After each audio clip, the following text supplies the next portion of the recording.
আল্লাহ তাআলা তখন কোনো ভুল পদ্ধতিতে,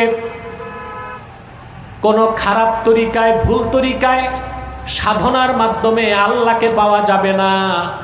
একটা তরিকা আল্লাহ নির্ধারণ করে দিলেন, সেটা হলো তার হাবিবের তরিকা। সুবহানাল্লাহ বলেন। আল্লাহ তখন আয়াত নাজিল করে বলে দিলেন, কুল ইন কুনতুম তুহিব্বুনাল্লাহ ফাত্তাবিউনি ইউহিব্বুকুমুল্লাহ। মুহাম্মদ সাল্লাল্লাহু আলাইহি সাল্লাম আপনি বলে দিন,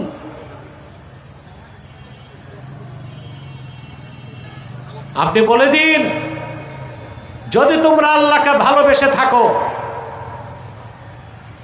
অন্য কোনো মতবাদ, তরিকা, ধর্ম পালনের মাধ্যমে আল্লাহর ভালোবাসা পাওয়া যাবে না। একটাই তরিকা, একটাই পথ, একটাই মত, আমার অনুসরণ করো। বলেন সুবহান।